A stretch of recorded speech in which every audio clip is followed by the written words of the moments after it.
Cantik ya bunganya ya, daunnya juga berbulu-bulu lucu. Nah itu tadi namanya tanaman Episcia cupreata, atau disebut juga flame violet, atau di beberapa daerah disebut bunga bludru atau baldu. Asalnya dari Kolombia dan Venezuela. Biasanya ini dibuat tanaman gantung atau buat ditempel di dinding.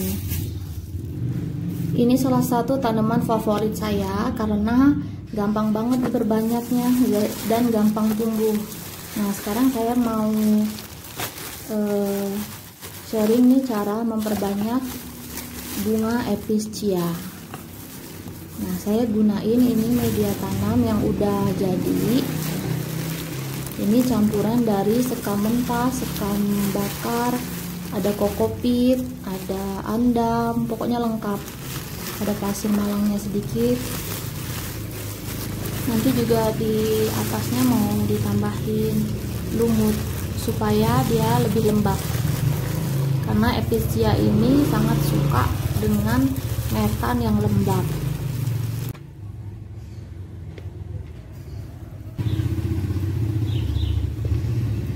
Kita cutting dulu ya yang hijau.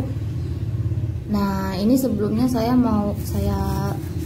taruh ke tanahnya supaya tumbuh akarnya. Sebelum di cutting udah tumbuh akarnya dulu gitu, untuk meningkatkan prioritas dia tumbuh. Tapi sebenarnya enggak juga, bisa sih kalau udah biasa ya. Nah, tapi supaya amannya kita taruh dulu di situ sampai dia tumbuh akar. Nah, ini nih sebenarnya belum lama saya taruh. Ini belum tumbuh akarnya. Tapi mau langsung aja saya tanam ya. Nah, seperti ini kita potong di bagian sulurnya itu. Nah, kayak gini. Ini kita buang aja. Terus ini kita cutting lagi. Ini kayaknya bisa jadi 3 tanaman ya. Nah nanti dia tumbuh akar di bagian sini nih. Nah di situ. Jadi ini kita cutting lagi.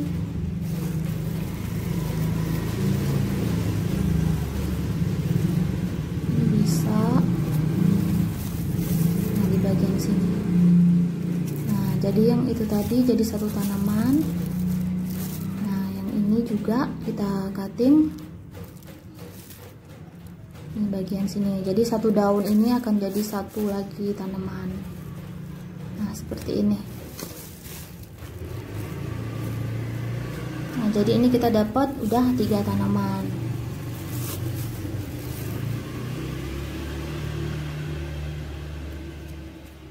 Nah seperti ini ya. Kalau teman-teman mau perbanyak lagi, jadi sebelum di cutting kita bisa taruh dulu salurnya itu ke tanahnya seperti itu. Nih, ini yang kuning buang aja. Ini seperti ini.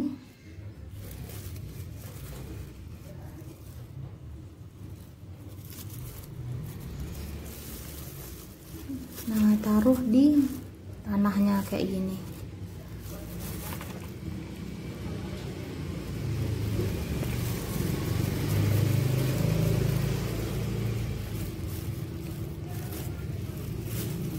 Terus bisa ditimbun-timbun sedikit dengan tanah.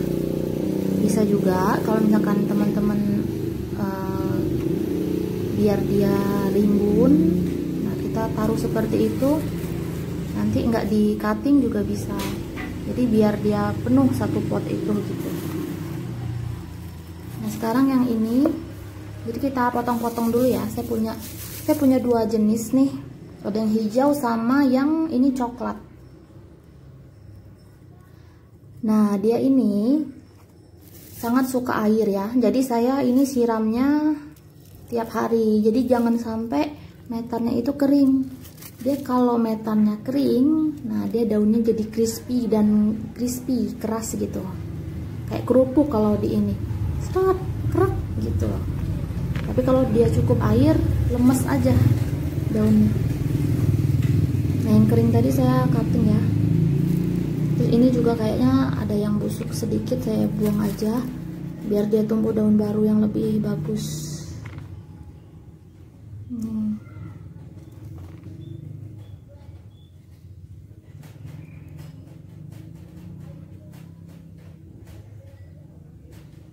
Ini tanahnya masih lembab. Dia itu suka banget sama lumut ya, karena memang metannya itu emang harusnya pakai lumut sih. Ini coba kita lihat ya, ini yang saya tanam beberapa, mungkin sekitar 2 minggu yang lalu. Tuh udah tumbuh akar kan.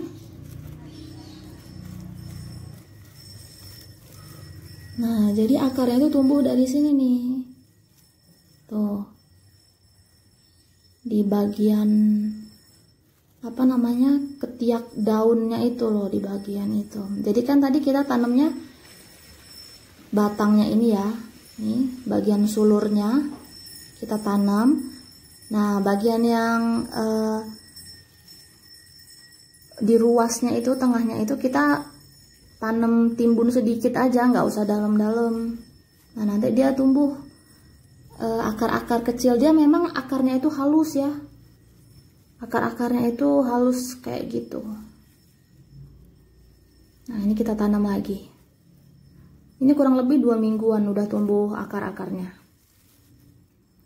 Jadi kita perhatikan metannya itu tetap lembab, tapi jangan sampai basah banget gitu, jangan sampai kering juga.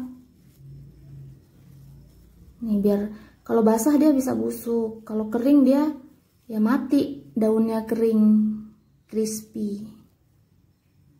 Nah udah, kita tanam lagi.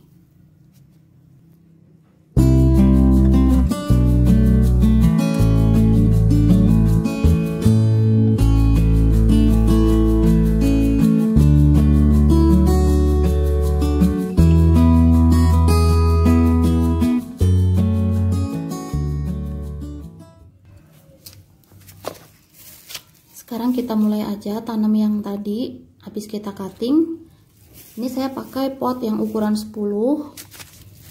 Nah terus di bawahnya saya kasih sabut kelapa untuk agar metannya itu nggak keluar lewat lubang-lubang bawahnya.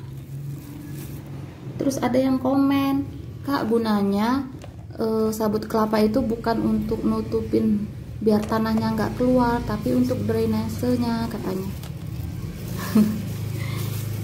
Kalau saya pakai sabut kelapanya ini memang tujuannya untuk supaya tanahnya nggak keluar lewat bolongannya, biar tanahnya nggak habis.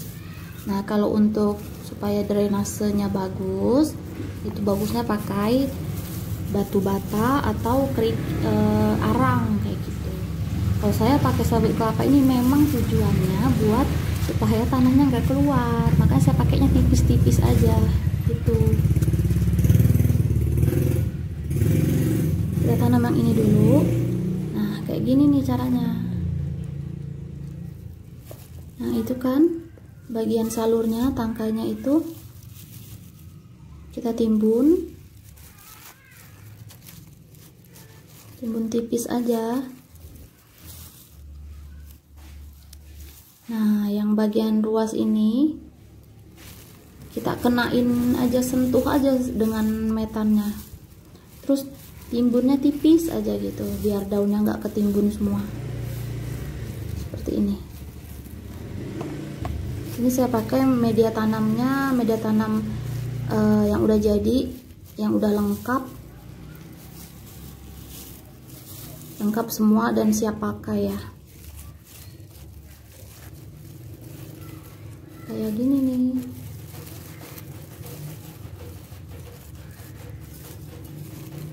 seperti ini.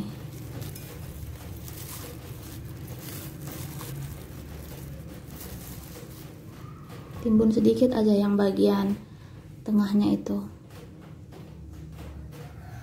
Terus kasih lumut di bagian atasnya, lumutnya yang basah supaya media tanamnya tetap lembab. Karena lumut ini sangat suka pakai kasihin metan lumut. Saya ingat ya dulu waktu saya masih kecil, itu punya mama saya juga dikasih lumut. Nih kayak gini. Saya seneng banget nih dari dulu main sama bunga ini, bunga beludru kalau saya dulu sebutnya. Nah terus yang kedua, nah kita kasih lagi ini tipis aja. Karena sebenarnya sabut kelapa ini dia juga nahan air ya. Misalkan kalau kita siram gitu, airnya tuh ketahan sebenarnya, nggak langsung ngucur keluar gitu. Nah jadi makanya dikasih tipis aja.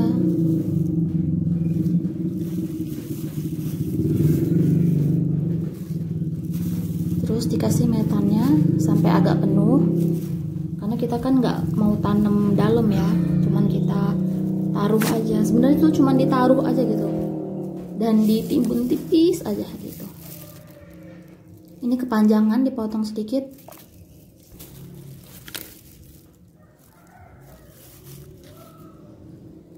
Nah kayak gini. Di bagian seluruhnya kita masukin ke tanah. Nah ini kita rapiin daunnya supaya dia nggak bengkok ya. Yang bagian batangnya itu, yang bagian ruasnya itu, tengah-tengah tuh harus menyentuh tanahnya. Nanti kita timbun dikit. Nah kayak gini nih. Tuh kelihatan ya. Tuh kita tekan dikit. Nah seperti itu. Nah bagian itu harus kena tanah, ketimbun tanah. Karena di situ nanti yang akan keluar akar. Ini kita rapiin daun-daunnya. Ini.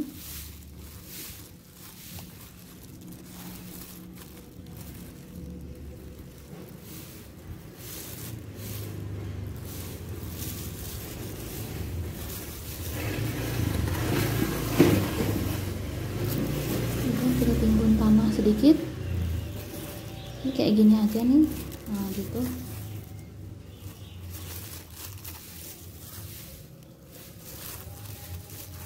Daunnya nanti kita rapihin ya, jangan sampai ketimbun supaya dia nggak busuk.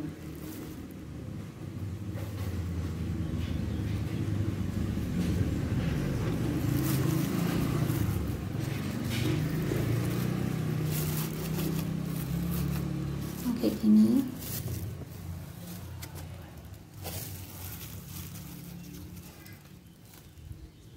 Nah saya kasih lumut nih. Ini saya kasih lumut di bagian yang dekat batang yang akan tumbuh akarnya, supaya bagian itu tetap lembab dan lebih cepat tumbuh akarnya nanti.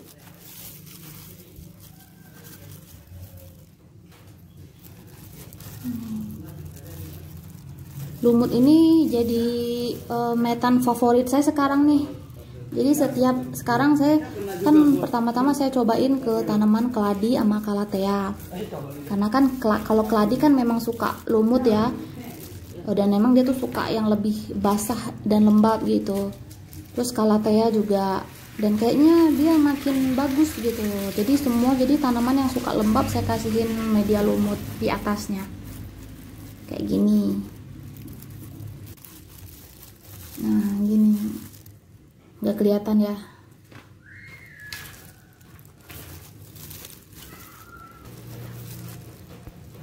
Udah jadi. Nah kita taruh. Terus kita tanam yang satu tadi. Nah yang ini. Nah ini salurnya yang panjang ini kita potong, karena kita hanya perlu, sebenarnya ini salurnya ini cuman untuk supaya dia lebih kokoh aja buat nancepin ke tanahnya. Kalau yang akan akarnya itu tumbuh tuh di bagian ruas-ruasnya itu loh. di bagian ketiak daunnya itu. Nah, di bagian situ akarnya akan keluar. Seperti biasa, dikasih coco fiber. Terus metannya agak penuh.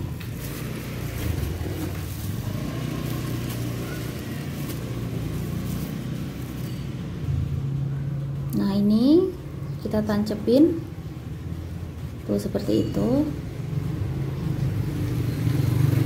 Nah, yang bagian luasnya yang di tengah itu, nah itu yang harus ketimbun tanah sedikit aja. Nih kayak gini. Oke, kita kasih lumut lagi. Tanaman saya yang nggak pakai lumut itu cuman sansevieria sama succulent.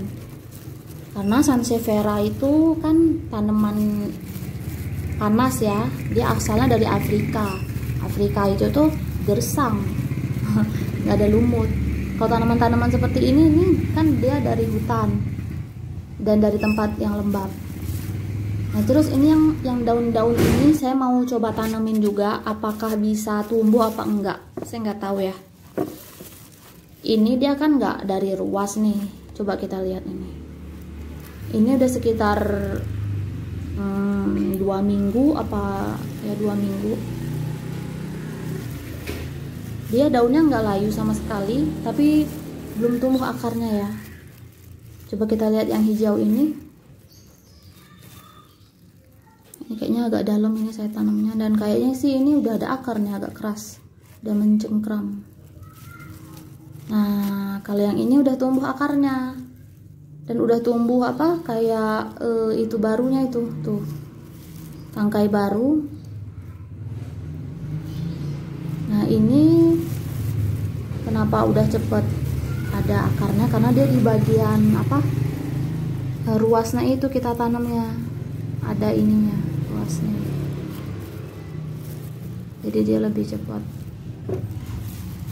Kalau yang satu daun yang enggak, yang cuman tangkainya ini, saya nggak tahu ya apa bisa tumbuh apa enggak, tapi kita coba aja karena dia belum, sejauh ini dia udah 2 minggu belum layu, masih seger daunnya, jadi kita coba aja.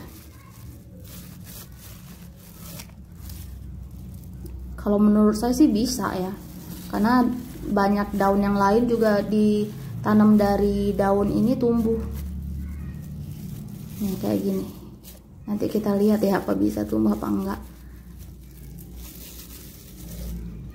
Yang penting kan kita coba dulu, ya kan?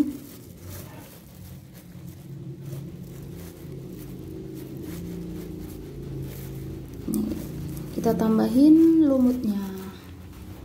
Udah jadi. Setelah ditanam, ini saya mau siram sedikit dengan B1. Teman-teman yang punya ini nih biasanya nih jarang baca nih petunjuk penggunaannya ya. Jadi takarannya 1 sendok makan itu untuk 1 galon. 1 galon itu sama dengan 3,7 liter gitu.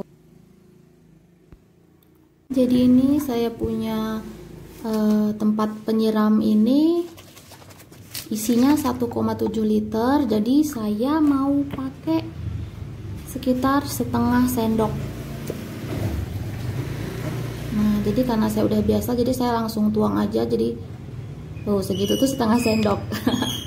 Karena udah biasa ya, jadi udah tahu setengah sendok tuh gimana gitu, jadi nggak usah pakai itu. Terus diaduk. Maaf ya, ini aduknya seadanya aja.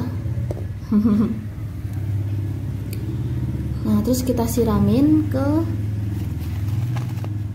tanamannya tadi. Saya siramnya ke tanahnya aja ya, saya nggak siramin ke daun. Sedikit aja, nggak usah banyak-banyak, karena banyak juga kebuang kan. Sampai dia udah keluar aja udah.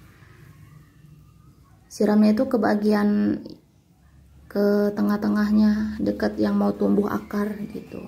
Fungsi dari B1 ini itu kalau di sini tulisannya itu pendorong pertumbuhan akar dan mengurangi shock transplant.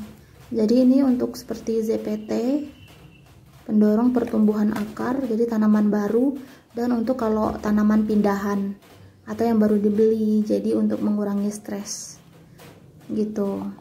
Nah, ini pemakaiannya sekitar sampai 2-3 minggu disiramin, terus sampai tanamannya itu tumbuh. Kalau petunjuk pemakaiannya ya, ini nggak sama dengan pupuk ya. Kalau pupuk, kalau untuk tanaman baru itu kita nggak bisa kasih pupuk, karena kalau pupuk itu dia akarnya kan belum ada, jadi kan nggak bisa diserap, malahan jadinya batangnya jadi busuk karena dikasih pupuk. Tapi kalau B1 ini sifatnya itu vitamin, nah, jadi bisa dikasih untuk tanaman baru yang nggak punya akar, ataupun kayak bonggol atau umbi gitu bisa, karena dia itu fungsinya buat mempercepat pertumbuhan akar dan tunas juga gitu. Oke, segitu aja, kayaknya ini panjang banget ya penjelasannya tentang episia. Makasih ya yang udah nonton, sampai jumpa, dadah.